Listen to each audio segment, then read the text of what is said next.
Hair we are given 4 sets ABCD, 4 sets हमें given है पहले से ही, और हमें फॉलोइंग पार्ट्स दे रखे हैं, हमें वो सब निकालना है। ओके, तो पहला पार्ट देखते हैं, A यूनियन B। अभी मैं यूनियन का मतलब समझाती हूँ।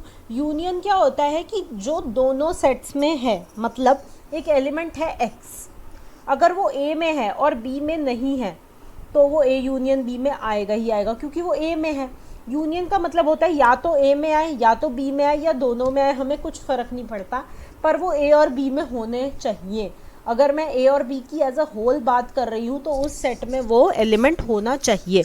तो A यूनियन B हिंदी में अगर सिंपल भाषा में बोलूँ तो वो एलिमेंट्स होते हैं जो A B या उन दोनों में किसी में भी आए, पर वो A और B में होने चाहिए, उनसे बाहर नहीं होने चाहिए, वो उसमें सेट में आ जाएंगे।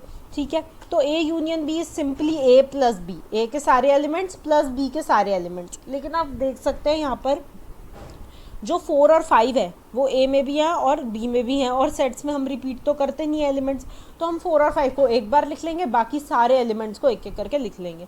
तो क्या आ जाएगा 1 2 3 4 5 6 7 and 8, this is will be the union. Union is simply the addition, और A और B, या तो A हो या B हो, हमें कोई फ़र्क नहीं पड़ता। सिमिलरली A यूनियन C, जो A में भी एलिमेंट्स है और जो C में भी है, तो A plus C that is 1 2 3 4 5, पहले A के सारे एलिमेंट्स लिख लिए, अब C के 7 8 9 10 11। Okay, done. अगर कोई एलिमेंट्स कॉमन है तो आप उसे एक ही बार लिखिए, वो यूनियन में ज़रूर लाया करेंगे। Okay, third part B union C, जो B में भी हैं और जो C में भी हैं। अब कॉमन एलिमेंट्स हैं, yes 7 8 are common in both the parts, so I will write 7 8 only one time. Okay, 4 5 6 7 8 9 10 11। Okay, fourth part B union D। अब B और D में कुछ भी कॉमन नहीं है तो दोनों के एलिमेंट्स एक एक बारी आ जाएंगे। पहले B के लिखते हैं 4 5 6 7 8 एंड देन हम D के लिख देंगे 10 11 12 13 and 14, this will be our union. Understood? Now it is saying A union B union C, तो मतलब A के भी B के भी एंड C के भी, तो तीनों के मिलाकर, और जो कॉमन एलिमेंट्स हैं वो आपको लिखने की ज़रूरत नहीं है, दो बार, एक बार तो लिखना ही है। ओके, तो A के पहले लिखते हैं 1 2 3 4 5, अब 4 5 रिपीट हो चुके तो हम फिर से नहीं लिखेंगे, 6 7 8 9, अब 7 8 जो है फिर से रिपीट हो गए तो हम वो भी नहीं लिखेंगे फिर से, and 10 11। Understood? Very simple. Sixth part A union B union D, तो अब कौन सा लेंगे? A लेंगे, B लेंगे एंड D लेंगे इस बार। ओके, तो अब इन तीनों के मिला लेंगे, जो कॉमन है वो एक ही बार लिखेंगे, 1 2 3 4 5, यहाँ तक A हो गया है। ठीक है, B आ गया है 4 5 6 7 8 and D is 10 11 12 13 14, this will be our union. Union is जो भी एलिमेंट इन तीनों सेट्स में आ रहे हैं वो सारे इधर आ जाएंगे।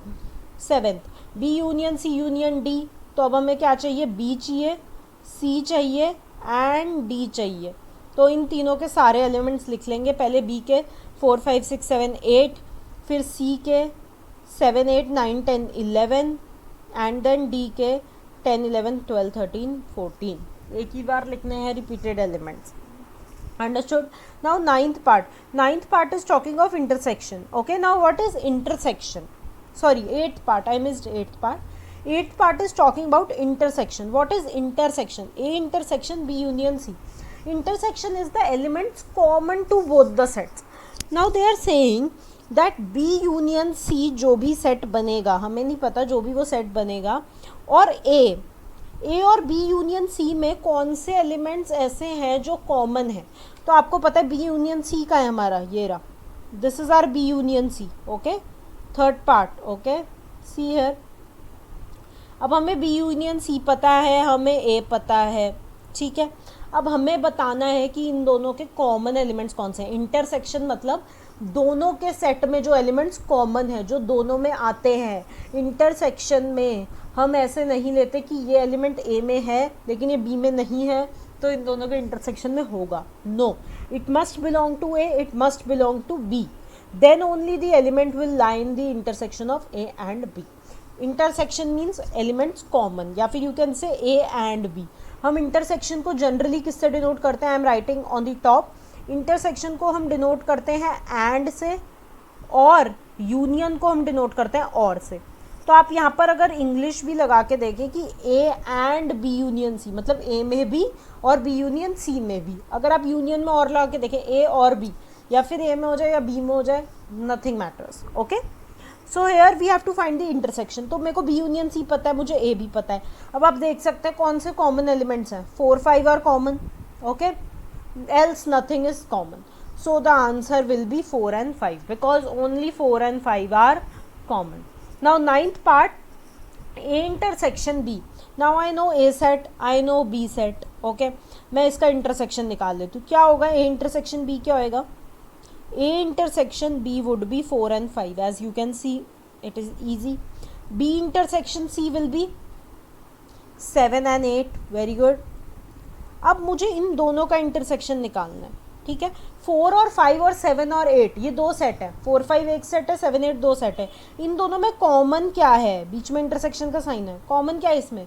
कुछ भी कॉमन नहीं है, तो 5, और you can write empty set, या फिर आप इसको ऐसे भी लिख सकते हैं 5। Okay, 5 represents empty set.